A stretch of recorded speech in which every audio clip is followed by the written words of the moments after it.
सुनो सुनो सुनो, एक से अनेक की सुनो, विवेक से विवेक की सुनो।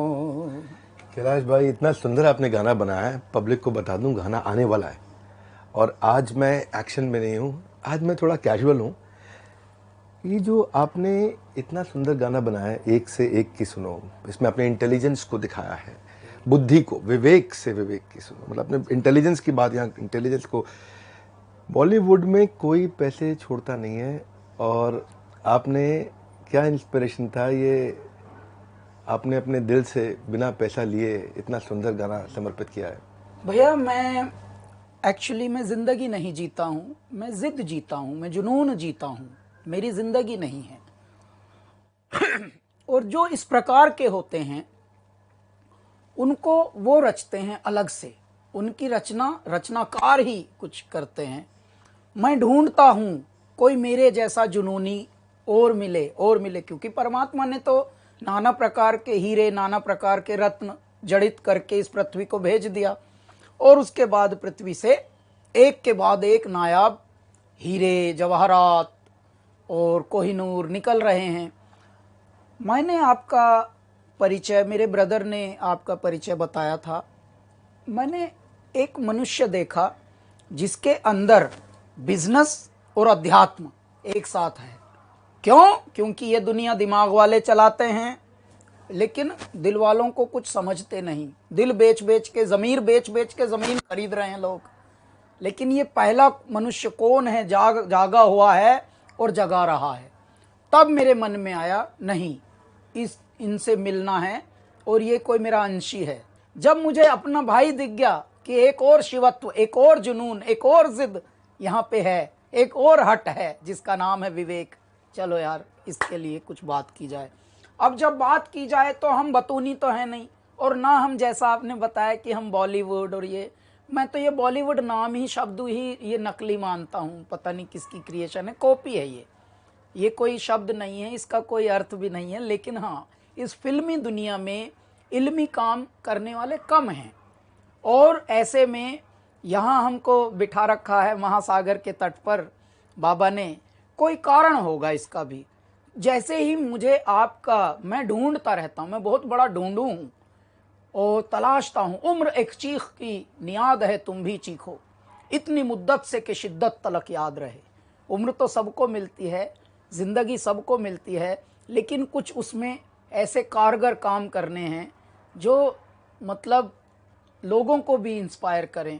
तो एक ऐसी इंस्पिरेशन वाली ज़िंदगी जब मैंने आप में देखी, तो तब मेरी आपसे पहली बार जब बात हुई, तभी मैंने ये लाइन गाई थी, एक से अनेक की सुनो, विवेक से विवेक की सुनो।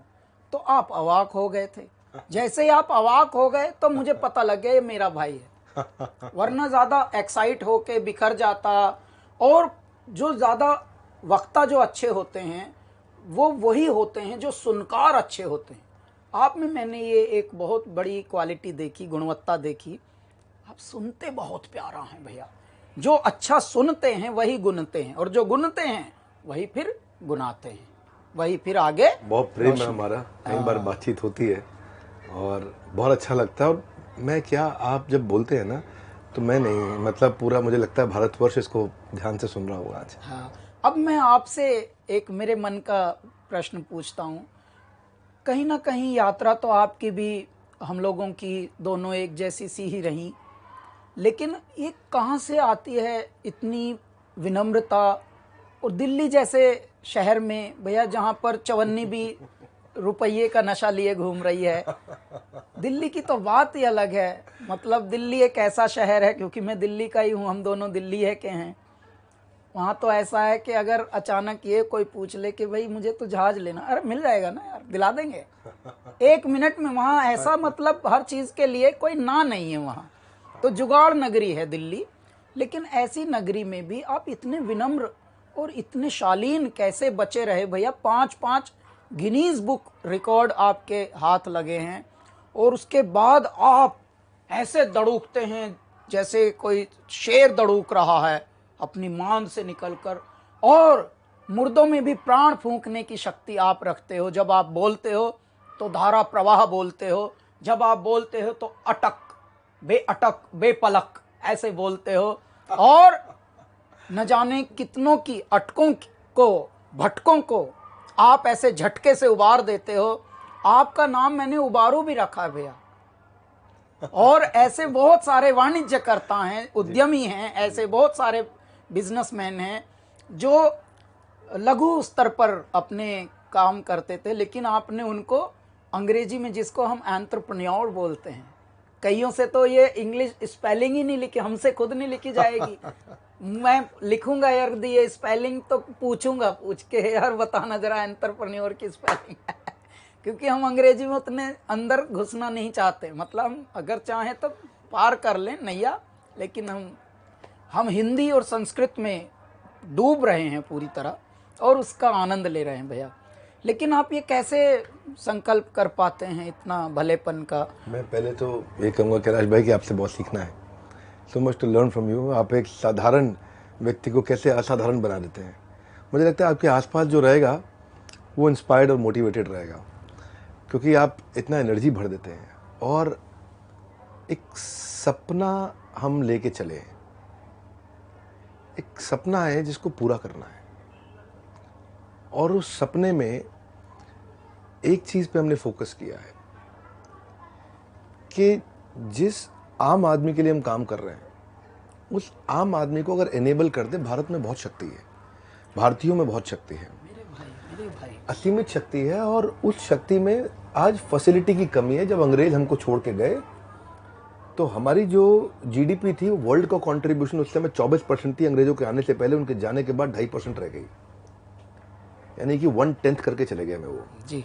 हमारे यहाँ एवरेज एज थी ना, हमारे यहाँ एवरेज एज गिर के 27 रह गई। एक आदमी की एवरेज 27 साल की उम्र तक लोगों का देहांत हो रहा था, मृत्यु हो रही थी, लोगों को पता नहीं है बात ये।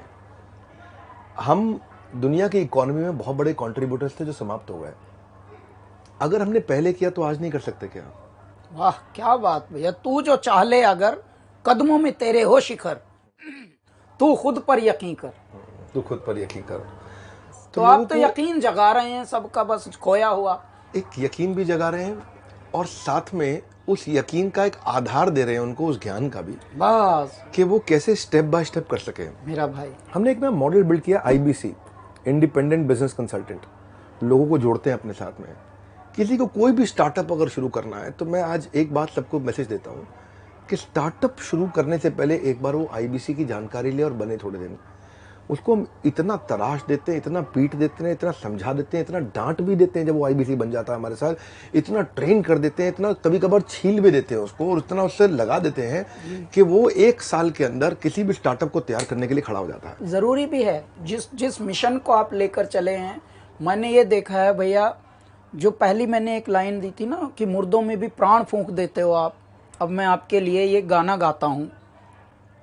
तेरी गुर्राहट सिंह की दहाड़ है, सब जर्रा जर्रा तू पहाड़ है, पहाड़ है।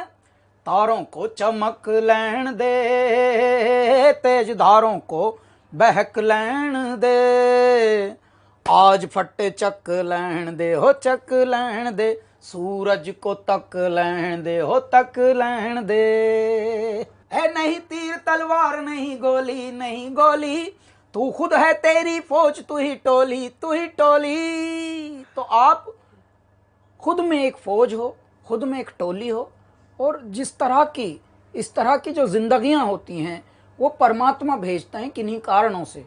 और इसीलिए आपका जन्म, आपका पालन, आपका लालन और आपके अनुभव, ये सब जोड़कर, सब कुछ निचोड़कर तब बनता है विवेक। और बिंद्रा तो फिर बात ऐसी हो जाती है कि वाह भाई, बिंद्रा ही बिंद्रा। एक्चुअली कृष्ण कहते हैं गीता में, ददामि बुद्धि योगम तम ये न मामोपयांति थे, कि मैं बुद्धि योग, विवेक मतलब जो बुद्धि योग है, वो कृष्ण कहते हैं कि मैं स्वयं देता हूँ।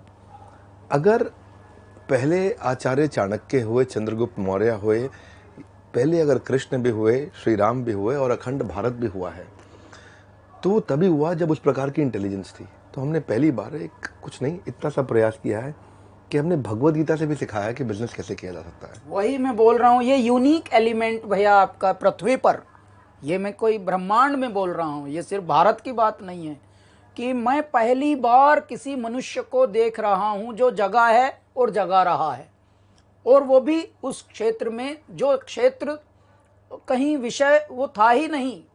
मतलब आप व्यापार का, उद्यम का, अध्यात्म से दूर दूर तक कोई कनेक्शन नहीं था। ज्यादातर लोग अपना सेहत बिगाड़ लेते थे, चालाकी, वाचाली, चतुराई करके पैसा कमाया, लेकिन कोड़ी कोड़ी माया जोड़ी। लेकिन जब एहसास हुआ तब रह गई आयु भी थोड़ी, शरीर भी, और सांसें भी थोड़ी। तो भैया क्या फायदा, तूने किसके लिए जोड़ा था ये? आपको पार्टनर बनाएंगे, तब आप मोटिवेशनल स्पीकर लेकिन इतने भैया बढ़िया है। आपने जैसा पकड़ा है लोगों को कि नहीं, बिगाड़ना नहीं है, बिगड़े को सुधारना है, आपने वो करके दिखाया। मुझे बहुत खुशी है। और मैंने ये गाना, क्योंकि कुदरत ने ये गाना बनवाया है हमारा, विवेक से विवेक की सुनो, ऐ मेरे प्यारे सुनने वालों, सुनना ही गुनना है, और जो सुनता है वही सबसे ज़्यादा कनेक्ट कर सकता है इस पृथ्वी पर। देखिए, परमात्मा कभी किसी ने किसी सजे हुए, जैसे हम गहने पहन के देखते हैं बड़े बड़े फिल्मों में, नाटकों में, वैसे कभी आते नहीं परमात्मा। परमात्मा अदृश्य रूप में रहते हैं, हमारे अंदर भी रहते हैं, हमारे इर्द गिर्द भी रहते हैं। लेकिन भैया कुदरतन बात है, परमात्मा कैसे सुन लेते हैं? मौन में सुनते हैं सब कुछ। पद्मासन में ध्यान लगाए मौन है, वीराने में तपता योगी कौन है। नाद न कोई तार, न कोई नाद न कोई तारा, और डमरू कभी कभारा, अधमूंदी आंखों से सब देख रहा संसारा। तो मेरे बाबा ने क्रिएट किए हुए हैं आप जैसी आत्माएं, और आप जैसी आत्माओं को हमारा परम कर्तव्य है कि हम और बढ़ाएं और उनके साथ जोत में जोत जगाते चलें। उस यज्ञ में इतनी आहुतियां डाल दें कि वो यज्ञ अखंड यज्ञ बनता रहे, महायज्ञ बनता रहे। इसलिए हमको जोड़ा है मेरे ईश्वर ने। और ये जोड़ी, ये अब 1 और 1 11 की जोड़ी है भैया। और ऐ मेरे दर्शकों, ऐ मेरे श्रोताओं, ऐ मेरे प्रशंसकों, ऐ मेरे फैन क्लबों, विवेक भैया के भी फैन क्लबों, हमारे भी फैन क्लबों, आप सब हमारी स्ट्रेंथ हैं, आप सब हमारा परिवार हैं।